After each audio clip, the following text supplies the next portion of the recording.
안녕하세요. 방콕에서 부동산 에이전시를 운영 중인 꼬마저씨입니다. 최근에 제가 모 건설사에 프로젝트 판매 계약을 하기 위해 계약서를 쓰러 간 적이 있습니다. 그런데 건설사 측에서 저에게 판매 계약서에 지금까지 없었던 조항이 삽입되었다고 확인을 요청을 한 일이 있었습니다. 저한테는 큰 내용은 아닙니다. 그런데 이거는 좀 알려드려야 될 필요가 있다라고 보여집니다. 이 내용이 첨부되었다는 건 이런 일들이 굉장히 만연하다는 겁니다. 그리고 실제로 건설사에서도 너무 만연해서 이 내용을 넣는다라고 확인을 해줬습니다.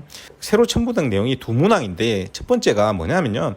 계약된 에이전시에서 하위 대리인이나 관계자가 아닌 다른 사람을 통해서 계약을 한 경우 이로 인해서 이루어지는 분쟁에 대해서 건설사는 책임을 지지 않겠다는 겁니다. 쉽게 예를 들어 저는 이룸이라는 에이전시 CEO죠. 그리고 당연히 저는 제 이룸 에이전시 메인 에이전트가 됩니다.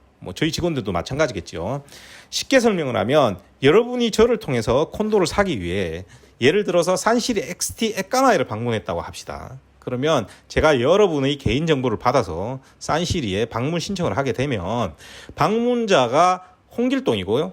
에이전트가 저 고마저씨가 되겠고요. 에이전시 이름은 이룸이 됩니다. 이렇게 방문 신청이 되겠죠. 그런데 홍길동 씨가 잘 모르고 회사 소속이 아닌 프리랜서 임꺽정 씨의 광고를 보고 의뢰를 했다라고 합시다. 그러면 임꺽정 씨는 에이전시 소속된 에이전트도 아니기 때문에 K라는 어떤 방콕에 있는 에이전시를 통해서 커미션을 서로 나눠 먹기로 얘기를 잘했다든지 이렇게 해서 K 에이전시의 물건을 받아서 팔고 있었다고 합시다. 그래서 홍길동 씨가 잘 모르고 이 프리랜서 임꺽정 씨에게 의뢰를 했다라고 합시다. 그러면 임꺽정 씨는 에이전트가 아니므로 홍길동 씨가 산시리 XT 에까마이를 방문하게 되면 방문자가 두 명이 됩니다. 바로 홍길동 씨와 임꺽정 씨 두 사람 다 방문자가 되겠죠.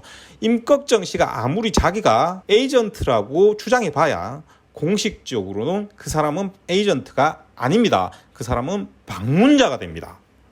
왜냐하면 에이전트는 당연히 계약이 된 판매 계약을 한 K 에이전시의 에이전트가 되는 것이고요. 그리고 에이전시는 K 에이전시가 되는 거겠죠.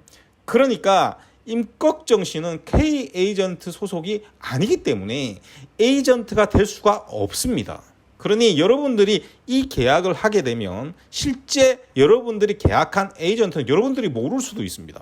그렇죠? 자, 그리고 외국인의 경우 워크 퍼밋을 받아야 되죠.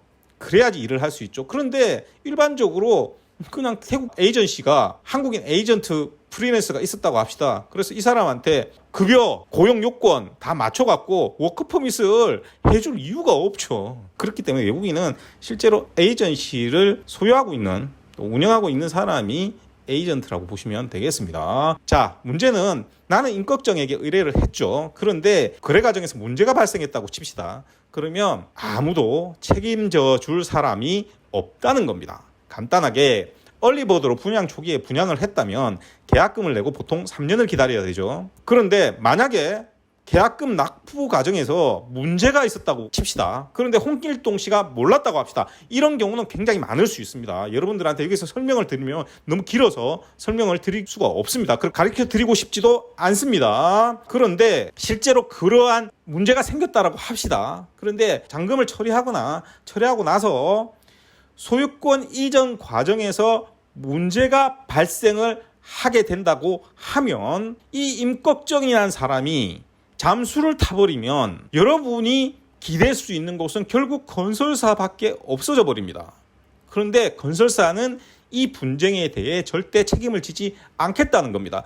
만약에 이 홍길동 씨와 임꺽정 씨 간에 문제가 발생했다라고 하면 둘이서 해결해라, 그 뜻입니다. 자, 이 부분에서 여러분들이 아셔야 될 게 왜 제가 매달 많은 고정 비용을 들여가면서 법인을 유지하고 건설사와 직접 판매 계약을 맺고 있는지 여러분들이 이해가 되실 겁니다. 자, 두 번째 조항. 간단하게 말씀드리면 버벅이고 사지 말라는 겁니다. 외국인 콘도를 구매할 때 개인이나 법인이나 태국 법률을 어기고 구매할 수가 없기 때문에 서비스 제공자는 법적인 모든 증거와 서류를 보유하고 있어야 하는데 동의해야 한다. 그리고 이것은 서비스 제공자의 의무다. 따라서 건설사는 그 서비스 제공자가 제공한 문서 그리고 구매자가 가지고 있는 문서에 대해서 법적 책임을 지지 않는다는 겁니다. 무슨 말이냐면 지난번 시간에 유사 거래에 대해서 얘기를 했습니다만 불법을 부추기는 사람들이 한국 사람뿐만이 아니라 태국이든 중국이든 외국인 상대로 정말 많습니다. 그러다 보니까 사고가 어마어마하게 최근에 터지고 있습니다. 문제는 이렇게 분쟁이 생기면 에이전시가 이에 대한 증거와 서류를 가지고 니네가 해결해야 되지 건설사 자기들하고는 관계가 없기 때문에 불법적인 서류나 증거를 가지고 개인이 건설사에 와서 얘기하게 하지 말란 겁니다. 그러니까 여러분이 정확하게 법적인 테두리 안에서 투자를 하지 않으면 그 어디에서도 구제를 받을 수 없다는 얘기입니다. 그런데 최근에 정말 이러한 내용을 물어보는 사람들이 너무나 많습니다. 누가 어떤 소리를 하고 다니는지 잘 모르겠습니다만 여러분들 곰곰이 생각을 해보세요. 어떤 사람이 당신에게 불법적인 방법을 권했다라고 합시다. 그러면 불법적인 방법이 여러분들을 위해서 권해지는 겁니까? 아니라면 그 사람들은 왜 그런 방법을 당신에게 권하는 걸까요? 자신들이 이익이 없다면 여러분들에게 위험한 불법을 부추길 이유가 없는 겁니다. 왜냐하면 간단하게 제가 에이전시를 하는데 불법적인 일을 하게 되면 제 법인도 날아가게 되고요. 제가 여기서 일도 못하게 되고요.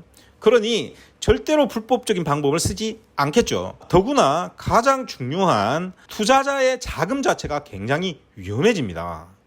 그런데 이런 일을 아무렇지도 않게 부추긴다면 여러분 생각했을 때 왜 그럴 것 같습니까? 이제 이해가 되십니까? 그 사람들은 절대 당신을 위해서 그 불법적인 방법을 권하는 것이 아닙니다. 당신을 위한다면 절대 불법적인 방법을 권하지 않아야 됩니다. 여러분이 여러분 자녀 보고 시험 칠 때 컨닝 기술 가르치지 않잖아요. 여러분을 생각한다면 절대 불법적인 방법을 권할 수가 없는 겁니다. 왜? 돈이 많이 들어가기 때문에. 가장 많은 내용이 뭐냐면 바트를 환치기해서 부동산 구매한다는 겁니다. 그리고 법인으로 구매하는 방법이 그 다음이죠. 여기서 법인이란 건 페이퍼 컴퍼니 같은 걸 말하는 겁니다. 제가 알려드렸듯이 콘도미니엄법으로 외국인 개인은 콘도를 태국에서 바트로 살 수가 없습니다. 이 부분 귀에 딱지가 않도록 제가 알려드렸기 때문에 이제 다시 물어보지 마세요. 왜 저한테 전화해서 불법적인 방법을 찾아달라고 하는 겁니까? 안 되면 현지 화폐로 살 수 있는 다른 나라로 가시면 되는 겁니다. 이런 간단한 방법 놔두고 왜 여기 와서 위험한 짓을 하는 겁니까?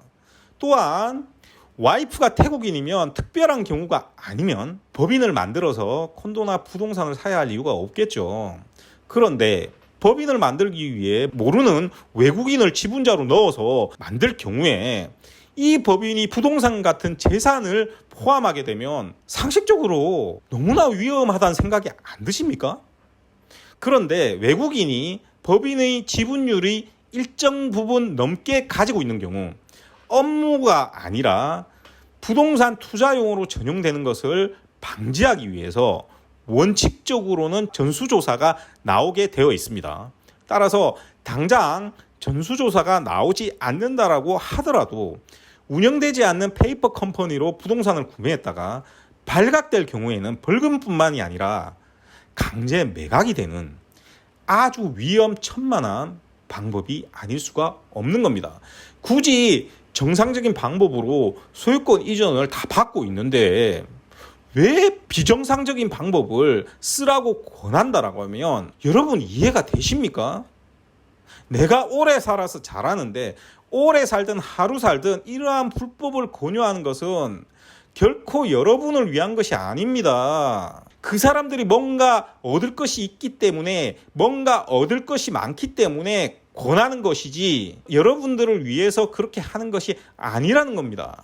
다시 돌아가서 최근에 토지청에서 정말 많은 분쟁이 일어나고 있는데 문제가 발생하게 되면 중간에 있던 사람들 어떻게 될까요? 사라집니다. 그렇게 사라지니까 건설사에 얘기할 수밖에 없잖아요. 그런데 건설사는 책임질 이유도 없고요. 구제할 방법도 없습니다. 그러니까 건설사 입장에서는 짜증나고 귀찮다는 얘기입니다. 근데 이게 그 전까지는 소수라 큰 문제가 안 됐는데 최근에 너무 많아지니까 이 새로운 조항을 넣어서 계약을 한 에이전시에게 계속 얘기를 해주고 있답니다. 자, 저하고 거래해 보신 분들, 제 고객들은 아실 겁니다. 예를 하나 들어서 계약금 한번 보내려면 저와 통화 몇 번 정도 합니까? 거의 뭐 한 20-30번 정도 하실 겁니다. 했던 얘기 또 하고 또 하고 얘기 귀에 딱지가 않도록 해드리죠. 심지어 어떤 돈이라도 보내는 날은 제가 그 시간에 스케줄 딱 비워놓고 대기하고 있습니다. 자, 이렇게 하는 이유 제 고객들은 아실 겁니다. 왜냐하면 그것이 여러분들의 재산을 지키는 가장 안전한 방법이기 때문이죠. 누군가 불법적인 방법을 얘기하면 그냥 연락을 끊으세요. 그 사람 뭐 몇십 년 알아도 연락 끊으세요. 여러분한테 도움이 안 됩니다. 그게 여러분들의 인생에 이롭습니다. 이상 저는 고마저씨였고요. 들어주셔서 대단히 감사합니다. 다음 주에 뵙겠습니다.